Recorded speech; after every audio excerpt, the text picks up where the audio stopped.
Hi, this is Philly Tutor, Dan Heisman for Chess FM, and this is the Improve Your Chess video series for ICC members.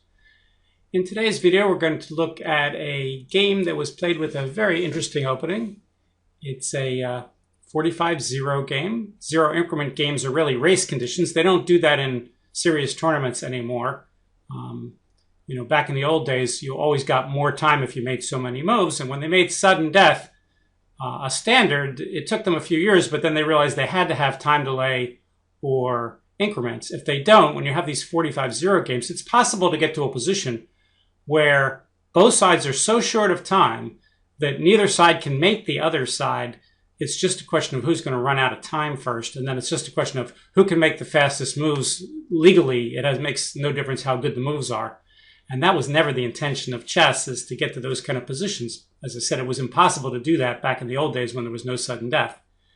I actually wrote an article about this. So therefore, I tell all my students, try to avoid the zero increment games unless you're playing, blitz games for fun. And if even your blitz games that you play for fun, you should play with the same increment that you play your serious games. So if you're playing in the World Open and they have a 10-second time delay, it makes sense to practice blitz games at like a 2:10 rate or something like that before the World Open. All right, so let's get to the game. This is a very, very interesting opening.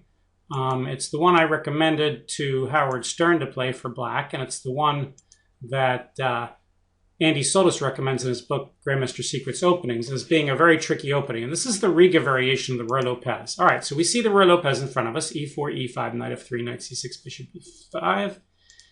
A6, bishop a4, knight f6 castles. And now black plays the open variation. Knight takes e4. And white plays d4. And now the main move for black is to play b5. And then to give back the pawn with d5. But instead, black plays the move that looks like a blunder, but it's just the Riga variation. It's b takes d4. And now if white doesn't know what he's doing, I can almost guarantee black you're going to get either a good game or a winning game, because it's very, very tricky. And Capablanca came up with a line that the computers have verified gives white a good endgame. But if you don't know that line, this very tricky line, then most of the lines can be very, very good for black. And we'll see in this game that white doesn't know the line, and black has a chance to do some great things. And the game gets very complicated, and the computers play great, and the humans don't play so well, but it's a lot of fun. All right, so white pins the knight to the king, and black has to save the knight, so he plays d5. And now white plays knight takes d4, and all of a sudden this looks terrible for black. White's threatening f3, he's threatening knight takes c6. What can black do? Well, it turns out he does have an idea here, and of course he knows the book here. It's bishop d6. And now white plays the main book move, which is to play knight takes c6, hitting the queen. And now black plays bishop takes h2 check. All right, this is a key move. And now white has three moves. Only one of them has a chance to win. If white is a much lower rated player and he wants a draw already, he can just play king takes h2.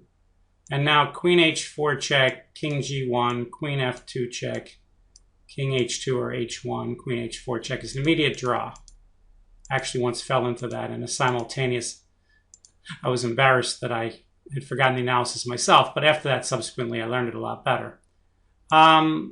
The main move is to play king to h1, and this is the key line where white has a chance to get an advantage. So let's take a look at that briefly. This is not what was played in the game. White played the third move, king f1, but what he's supposed to play is king h1, and now after queen h4, there's only one defense, but it's a very good one. You play rook takes e4 check.